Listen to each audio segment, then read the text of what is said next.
নমস্কার, আমার ভুরিভোজ চ্যানেলে সকলকে স্বাগত জানাই। Welcome to my channel Bhurivoj. আমি আজকে বানাবো নিরামিষ গাটি কচু মাখা।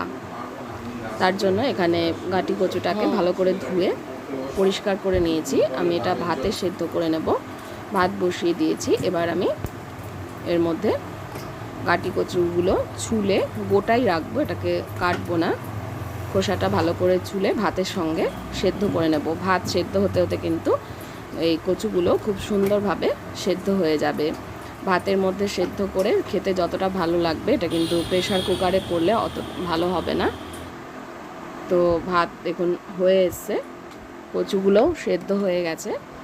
আমি এবার ভাতের থেকে তুলে নিচ্ছি। চাইলে ফ্যানটা উপর দিয়ে তারপরেও ভাতের থেকে তুলে নেওয়া যায়, তবে ফ্যানটা উপর দেওয়ার আগে এইভাবে তুললে পারে বেশি সুবিধা হয়। যেটুকুনি ভাত উঠছে আমি সেই ভাতগুলো পরে সরিয়ে দেব। সমস্ত গাটি কচু তুলে নিয়েছি, ভাতগুলো একদিকে করে তুলে রাখবো।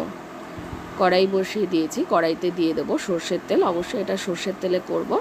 সর্ষের তেল দিয়ে দিলাম। প্রথমে সর্ষের তেলটা গরম করে নেব। ভালো করে গরম হয়ে গেলে দুটো শুকনো লঙ্কা দিয়ে দিলাম। শুকনো লঙ্কাটা ভালো করে একদম মুচমুচে করে ভেজে নিতে হবে সর্ষের তেলে। ভাজা হয়ে গেলে এবার গাটি কচুগুলোকে একটু হাতের সাহায্যে এইভাবে ভেঙে নিচ্ছি। দেখুন এটা কিন্তু ভালোভাবে সেদ্ধ হয়ে গেছে, আবার একদমও গলে কাদা হয়ে যায়নি। এবার আমি যে লঙ্কা দুটো ভাজলাম সেটাকে থালার একটা পাশে রেখে দেব। নুন দিয়ে দিলাম। নুনটা যে যার স্বাদ অনুযায়ী ব্যবহার করবেন। নুন দেওয়ার পরে এর ওপরে আমি যে শুকনো লঙ্কা দুটো ভেজে নিয়েছি মুচমুচে করে, সেটা দিয়ে দিলাম। এবার কড়াইতে যেটুকু তেল আছে সেই তেলের মধ্যে দিয়ে দেব কালো জিরে, আর দিয়ে দেবো চেরা দুটো কাঁচা লঙ্কা। কাঁচা লঙ্কাটা অবশ্যই চিড়ে দিতে হবে, নইলে কিন্তু ফাটতে পারে, ফেটে গায়ে ছিটকে আসতে পারে তেল। ভালো করে ভেজে নেব লঙ্কাটা। শুকনো লঙ্কাটা একটু ঠান্ডা হয়ে গেলে নুনের সাথে এটাকে চটকে নিচ্ছি। এটা একদম নিরামিষভাবে, এখানে পেঁয়াজ রসুন থাকবে না, কিন্তু খেতে ভীষণ ভালো হবে এটা। এবার এর মধ্যে দিয়ে দিলাম কালো জিরে, আর যে কাঁচা লঙ্কাটা ভেজে নিয়েছিলাম সেটা দিয়ে দিলাম। তুলে তুলে দিয়ে দেবো। তেলটা ভাজা তেলটা কিন্তু দেবো না, আমি কাঁচা তেলের ব্যবহার করব। এর মধ্যে এবার দিয়ে দিচ্ছি কাঁচা সর্ষের তেল দিয়ে দেব। কাঁচা সর্ষের তেল না দিলে কিন্তু সেই ঝাঁঝটা আসবে না। ভাজা তেলটা ওই কারণে দিচ্ছি না, কাঁচা সর্ষের তেল দিয়ে দিলাম। দিয়ে এটাকে মেখে নিতে হবে ভালো করে। সমস্ত উপকরণ দিয়ে কচুটাকে ভালো করে মেখে নেব। আর একটু ধনে পাতা দিয়ে দিলাম, সামান্য একটু ধনে পাতা কুচনো দিয়ে দিলাম, খেতে আরও বেশি স্বাদ করার জন্য। এবার ভালো করে সমস্ত উপকরণগুলোকে মেখে নেব।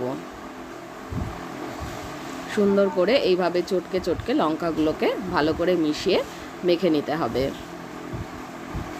এখানে কিন্তু আরও একটা খুব গুরুত্বপূর্ণ উপকরণ, সেটা লাস্টে ব্যবহার করব। ওটা ছাড়া কিন্তু রান্নাটা অসম্পূর্ণ, খাবারটা অসম্পূর্ণ থেকে যাবে। খুব ভালো করে কিন্তু মিশিয়ে নিচ্ছি। নুন, তেল আর শুকনো লঙ্কা, কাঁচা লঙ্কা, ধনে পাতা কুচনো, কালো জিরে, এই সমস্ত উপকরণগুলোকে কচুর সাথে ভালো করে মিশিয়ে সুন্দর করে চটকে নিতে হবে। দেখুন ভালোভাবে কিন্তু এটা মেখে নিয়েছি। এবার আমি শেষে এর মধ্যে দিয়ে দেব একটু লেবুর রস, পাতি লেবুর রস। এটা দিলে কিন্তু অসাধারণ হয় খেতে। লঙ্কাগুলোকে একদম চটকে মিহি করে নিয়েছি, ভালো করে মিশিয়ে নিয়েছি। আর ভাজা লঙ্কার কিন্তু একটা আলাদাই টেস্ট আছে এটার মধ্যে।